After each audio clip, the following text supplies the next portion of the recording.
Hello, good evening students, welcome. चलिए भाई, आज हम आप लोगों को मनोविज्ञान का क्या अर्थ होता है तथा मनोविज्ञान के कितने संप्रदाय होते हैं और किस संप्रदाय का हमारी शिक्षा पर क्या क्या प्रभाव पड़ा है उसके बारे में हम आपको बताने जा रहे हैं। क्योंकि जो विषय आप पढ़ते हैं उसे बाल मनोविज्ञान या शिक्षा मनोविज्ञान के नाम से जाना जाता है। शिक्षा पर हम लोग ऑलरेडी पहले वीडियो में डिस्कस कर चुके हैं, आज हम लोग मनोविज्ञान पर डिस्कस करेंगे। तो सबसे पहले हम लोग देखते हैं कि मनोविज्ञान होता क्या है। तो अगर हम इसको तोड़ कर देखें तो मनोविज्ञान का मतलब होता है मन का विज्ञान, और मन का जो संबंध होता है वो हमारे मस्तिष्क से होता है। इसका मतलब है कि प्रत्येक बालक के मस्तिष्क का या प्रत्येक बालक के मस्तिष्क में जो भी चीज़ें पाई जाती हैं, जैसे बुद्धि है, योग्यता है, रुचि है, क्षमताएं हैं, इन सभी का वैज्ञानिक पद्धति से अध्ययन करना मनोविज्ञान कहलाता है। ठीक है भाई। मनोविज्ञान चूंकि एक बहुत ही प्राचीन कंसेप्ट है जिसको बदलते हुए समय के आधार पर कई रूपों में स्वीकार किया गया है। तो अकॉर्डिंग टू वुडवर्थ ने ऐसे कहा था कि मनोविज्ञान ने सर्वप्रथम आत्मा का त्याग किया, यानी मनोविज्ञान को सबसे पहले क्या माना गया? आत्मा का विज्ञान माना गया। इसके बाद उन्होंने मन का त्याग किया, यानी सेकंड नंबर पर मनोविज्ञान को मन का विज्ञान माना गया। तीसरे नंबर पर उन्होंने चेतना का त्याग किया, इसका मतलब मनोविज्ञान को चेतना का विज्ञान माना गया। और सबसे अंत में मनोविज्ञान को व्यवहार के विज्ञान के रूप में स्वीकार किया गया है। अर्थात वर्तमान समय में मनोविज्ञान के अंतर्गत प्रत्येक बालक के या मानव के व्यवहार का अध्ययन किया जाता है। तो ये जो डिस्क्रिप्शन दिया था वो वुडवर्थ ने दिया था। तो मनोविज्ञान को आत्मा का विज्ञान सबसे पहले, फिर मन का विज्ञान, फिर चेतना का विज्ञान तथा वर्तमान समय में व्यवहार के विज्ञान के रूप में स्वीकार किया गया है। ठीक है भाई। अब हम लोग क्या देखते हैं कि मनोविज्ञान के बदलते हुए परिवेश के अनुसार मनोविज्ञान के 8 संप्रदाय माने गए हैं, जिसको इज्म ऑफ साइकोलॉजी के नाम से भी जाना जाता है। तो मनोविज्ञान का जो सबसे पहला संप्रदाय है उसे संरचनावाद या स्ट्रक्चरिज्म के नाम से जाना जाता है। ठीक है। तो मनोविज्ञान का सबसे प्राचीन संप्रदाय कौन सा है? संरचनावाद। और संरचनावाद के जो प्रवर्तक थे वो विलियम वुंट थे। अब विलियम वुंट का शिक्षा में जो योगदान है वो सबसे बड़ा योगदान है कि विलियम वुंट ऐसे पहले मनोवैज्ञानिक थे जिन्होंने मानव व्यवहार के अध्ययन के लिए जर्मनी के लिप्जिग नामक स्थान पर विश्व की प्रथम मनोवैज्ञानिक प्रयोगशाला को स्थापित किया था। तो क्वेश्चंस आपके ऐसे भी रहते हैं कि विश्व की प्रथम मनोवैज्ञानिक प्रयोगशाला कहाँ पर है? तो जर्मनी में, या फिर आप लिप्जिग बोल सकते हैं, प्लेस का नाम है वो। और इसको किसने स्थापित किया था? तो विलियम वुंट ने स्थापित किया था। यानी विलियम वुंट ने ऐसा माना कि मानव के मस्तिष्क में केवल संरचनाएं पाई जाती हैं। यदि उन संरचनाओं का अध्ययन हम कर सकें तो उन संरचनाओं के अध्ययन के लिए विलियम वुंट ने अंतर्दर्शन विधि यानी इंट्रोस्पेक्शन मेथड का प्रयोग किया था। क्योंकि अंतर्दर्शन विधि से हमें जो परिणाम प्राप्त हुए उसमें विश्वसनीयता, वस्तुनिष्ठता और वैधता का अभाव पाया गया। यानी ना ही उसमें रिलायबिलिटी थी, ना ही उसमें ऑब्जेक्टिविटी थी और ना ही उसमें वैलिडिटी थी। तो चूंकि विज्ञान के अंतर्गत आता है और कोई भी पद्धति वैज्ञानिक तब तक नहीं मानी जाती जब तक वो वैज्ञानिक पद्धति के चरणों का पालन नहीं करती है। और एक वैज्ञानिक पद्धति के 3 चरण माने जाते हैं: विश्वसनीयता, वस्तुनिष्ठता और वैधता, यानी रिलायबिलिटी, ऑब्जेक्टिविटी एंड वैलिडिटी। ठीक है। तो जो आपका क्या बोलते हैं संरचनावाद था उसका कोई खास प्रभाव हमारी शिक्षा पर देखने को नहीं मिला। ठीक है। इसके बाद हमारा मनोविज्ञान का दूसरा संप्रदाय है प्रकारवाद यानी फंक्शनलिज्म। इसके प्रवर्तक विलियम जेम्स थे। विलियम जेम्स ने क्या किया कि मानव के मस्तिष्क की कार्य प्रणाली का अध्ययन किया, यानी उसके फंक्शंस का अध्ययन किया, और उन्होंने यह माना कि शिक्षा के क्षेत्र में जो शिक्षण विधियां हैं, मापन के जितने भी उपकरण हैं, जैसे प्रश्नावली है, परिसूची है, इन सभी को प्रयोग करने का श्रेय जो दिया जाता है वो प्रकार्यवाद को या विलियम जेम्स को ही दिया जाता है। इन्होंने मानव के अध्ययन के लिए बहिर्दर्शन विधि यानी एक्सट्रोस्पेक्शन मेथड का प्रयोग किया। बहिर्दर्शन एक ऐसी विधि थी जिसमें ऐसा माना गया कि जब हम बाह्य रूप से किसी व्यक्ति का ऑब्जर्वेशन करते हैं तो हम उसके बारे में कोई भी प्रतिक्रिया कर सकते हैं। इसको हम लोग क्या कहते हैं? बहिर्दर्शन विधि कहते हैं। ठीक है, इसके बाद मनोविज्ञान का जो तीसरा हमारा संप्रदाय है वो है व्यवहारवाद यानी बिहेवियरिज्म। व्यवहारवाद के प्रवर्तक वॉटसन थे, इसके अलावा रूसो हैं, पावलव हैं, स्किनर हैं। ये जो मनोवैज्ञानिक थे वो व्यवहारवाद के प्रबल समर्थक माने जाते हैं। व्यवहारवाद की जो शिक्षा में सबसे बड़ी देन थी वो थी अधिगम, अभिप्रेरणा तथा पुनर्बलन का प्रयोग। तो शिक्षा के क्षेत्र में अधिगम, अभिप्रेरणा तथा पुनर्बलन के प्रयोग का श्रेय किसको दिया जाता है? व्यवहारवादी मनोवैज्ञानिकों को दिया जाता है। व्यवहारवादी मनोवैज्ञानिकों ने केवल और केवल वातावरण के प्रभाव को ही विकास में स्वीकार किया है। इन्होंने ऐसा माना कि किसी भी बालक के विकास पर वंशानुक्रम का कोई भी प्रभाव नहीं पड़ता है, अर्थात इन्होंने बालक के डेवलपमेंट में हेरिडिटी यानी वंशानुक्रम के प्रभाव को बिल्कुल ही नकार दिया और वातावरण को प्रभावी बनाने के उद्देश्य से अधिगम, अभिप्रेरणा तथा सकारात्मक पुनर्बलन जैसी विधियों का प्रयोग किया। ठीक है, इसके बाद चौथा हमारा जो संप्रदाय है वो है गेस्टाल्टवाद यानी गेस्टाल्टिज्म। गेस्टाल्टिज्म एक ऐसा संप्रदाय था जिसको कई सारे मनोवैज्ञानिकों ने मिलकर बनाया था। इसमें 4 लोगों के नाम लिए जाते हैं। पहला है वर्थीमर या इसको वर्दाइमर भी कह सकते हैं आप, कुर्ट लेविन, कोफका तथा कोहलर। इन लोगों ने जो गेस्टाल्ट शब्द होता है वो एक्चुअली एक जर्मन भाषा का शब्द है जिसका अर्थ है एक संपूर्ण या समग्र आकृति या पूर्णाकार आकृति। ठीक, इन्होंने ऐसा माना कि जब भी किसी व्यक्ति के समक्ष कोई कार्य या समस्या आती है तो व्यक्ति उस समस्या का समग्र रूप से ऑब्जर्वेशन करता है, इसके पश्चात ही वो उसे हल करता है और उसे हल करने में इन्होंने अंतर्दृष्टि व सूझ का प्रयोग किया था। यानी इनका ऐसा मानना था कि जो अंतर्दृष्टि होती है वो एक आकस्मिक या यादृच्छिक क्रिया है, रैंडम एक्टिविटी है और जो अचानक से हमारे मस्तिष्क में उत्पन्न होती है और उसी अंतर्दृष्टि या सूझ के द्वारा हम अपनी समस्याओं का समाधान करते हैं।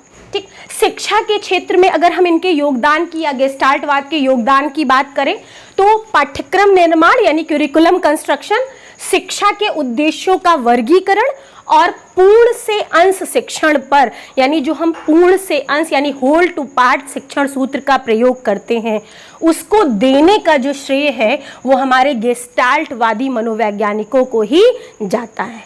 ठीक है, हमारा जो 5वां आपका संप्रदाय है वो है मनोविश्लेषणवाद यानी साइको एनालिटिकल थ्योरी।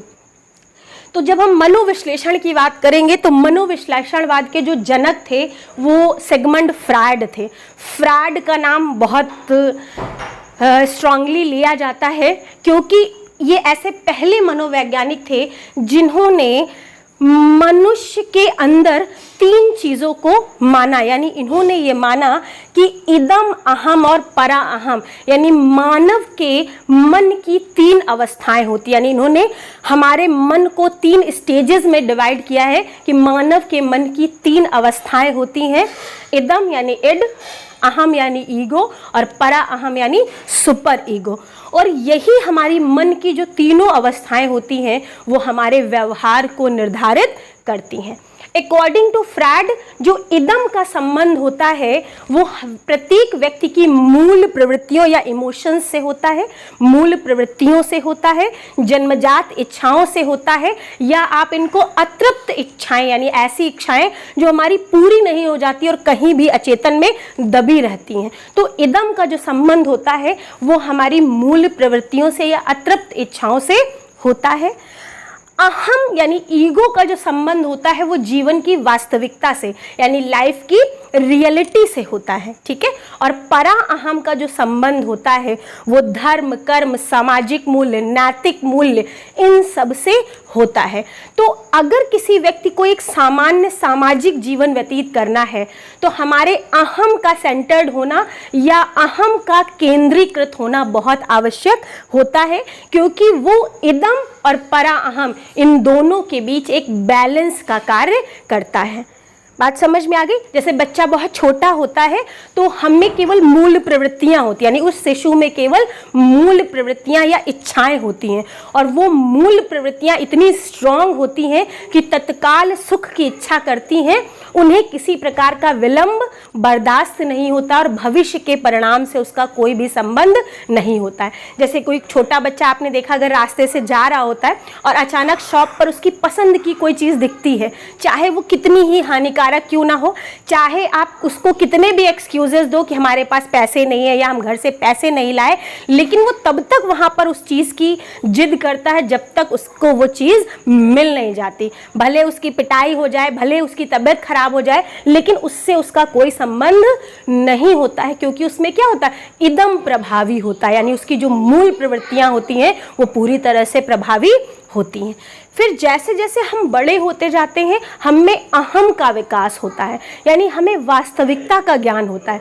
इच्छाएं हमारी तब भी समाप्त नहीं होती हैं, लेकिन वास्तविकता का ज्ञान हो जाने के कारण हम उन इच्छाओं को नियंत्रित करना यानी कंट्रोल करना सीख जाते हैं, ठीक, और एक सामान्य जीवन व्यतीत करने लगते हैं। ठीक है, इतना समझ में आ गया। और मूल्यों का जो आंतरीकरण होता है यानी सही गलत का जो निर्णय होता है, सामाजिक असामाजिक का जो निर्णय होता है, वो हमारे परा अहम के अधीन होता है। ठीक है, इसके बाद हमारा जो छठा संप्रदाय है वो है संबंधवाद, जिसको कनेक्टिव थ्योरी कहते हैं। तो संबंधवाद के जो प्रवर्तक माने गए हैं वो हमारे थॉर्नडाइक माने गए हैं। ठीक है, और थॉर्नडाइक ने अधिगम में उद्दीपन अनुक्रिया के सिद्धांत का प्रयोग किया था। इन्होंने ये माना कि सीखने में स्टिमुलस यानी उद्दीपन का होना बहुत आवश्यक होता है। अब ये उद्दीपन यानी स्टिमुलस होता क्या है? तो स्टिमुलस कोई भी व्यक्ति हो सकता है, कोई भी वस्तु हो सकती है, या हमारा लक्ष्य हो सकता है, यानी ऐसी कोई भी चीज़ जिसे प्राप्त करने के लिए हमारा मस्तिष्क पूरी तरह से एक्टिव हो जाता है और उसे प्राप्त करने के लिए हम लगातार अनुक्रिया या प्रयास करते रहते हैं। क्लियर हो गया? इसके बाद हमारा जो सातवां संप्रदाय माना गया है वो संज्ञानवाद यानी कॉग्निटिव थ्योरी माना गया है। संज्ञानवाद के जो प्रवर्तक हमारे माने गए हैं वो जीन प्याजे माने गए हैं, और इन्होंने बौद्धिक क्षमताओं के विकास को और उसके प्रयोग को सीखने का एक अहम हिस्सा माना। इन्होंने कहा मनुष्य ही एक ऐसा प्राणी है जो जब से जन्म लेता है सक्रिय रूप से अपने वातावरण के साथ क्रिया करता हुआ कुछ न कुछ सीखता ही रहता है। और इन्होंने शिक्षा के क्षेत्र में स्मरण यानी मेमोराइजेशन, प्रत्यक्षीकरण यानी परसेप्शन तथा चिंतन जैसी मानसिक क्रियाओं के प्रयोग पर बल दिया है।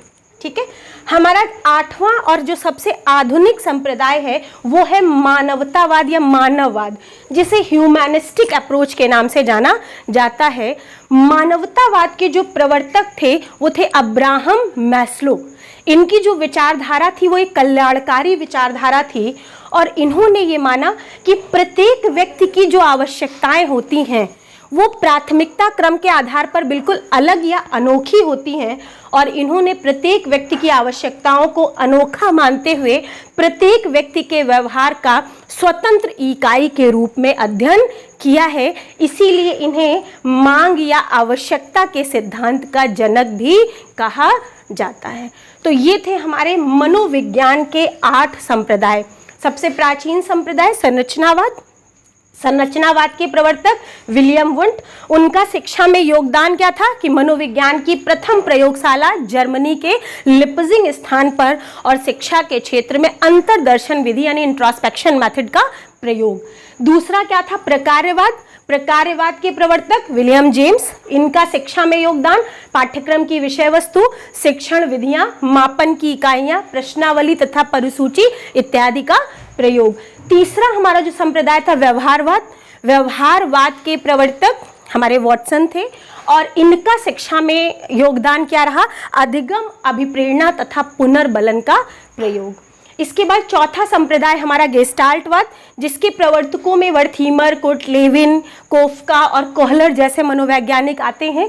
इनका जो शिक्षा में योगदान था वो था पाठ्यक्रम निर्माण, क्यूरिकुलम कंस्ट्रक्शन। ये कई बार क्वेश्चन आ चुका है। शिक्षा उद्देश्यों का वर्गीकरण तथा पूर्ण से अंश शिक्षण सूत्र का प्रयोग। पांचवा जो संप्रदाय था वो है मनोविश्लेषणवाद। इसके जो प्रवर्तक हैं वो सिगमंड फ्रॉइड, और इन्होंने मन को 3 अवस्थाओं के रूप में वर्गीकृत किया है। छठा हमारा संबंधवाद यानी कनेक्टिव थ्योरी। इसके प्रवर्तक कौन थे? थॉर्नडाइक, और उन्होंने सीखने में उद्दीपन अनुक्रिया के सिद्धांत का प्रयोग किया है। सातवां हमारा जो है वो है संज्ञानवाद यानी कॉग्निटिव थ्योरी, और इसके जो प्रवर्तक माने गए हैं जीन प्याजे, और इन्होंने बौद्धिक क्षमताओं के प्रयोग पर बल दिया है। स्मरण, प्रत्यक्षीकरण यानी परसेप्शन तथा थिंकिंग जैसी मानसिक क्रियाओं के प्रयोग पर बल दिया है। आठवां और आधुनिक संप्रदाय हमारा क्या है? मानवतावाद यानी ह्यूमैनिस्टिक अप्रोच, और इसके जो प्रवर्तक माने गए हैं वो है हमारे अब्राहम मैस्लो। तो ये जो हमने 1 से लेकर के 8 तक आपको इज्म ऑफ साइकोलॉजी बताए हैं, वो एक सीक्वेंस में बताए हैं, यानी एक क्रम से बताए हैं, जिसको 8 प्रकार का माना गया है या 8 भागों में विभाजित किया गया है। ओके स्टूडेंट्स, आई होप आप सब लोगों को क्लियर हो गया होगा ये पॉइंट। फिर भी अगर किसी की कोई क्वेरी होती है तो आप कमेंट बॉक्स में मुझे मैसेज कर सकते हैं, और अगर आप लोगों को ये वीडियो पसंद आया हो तो इसको लाइक करिए, शेयर करिए, और जिन्होंने सब्सक्राइब नहीं किया है, अगर आपको ये वीडियो अच्छा लगा है तो प्लीज़ आप उसे सब्सक्राइब भी करिए।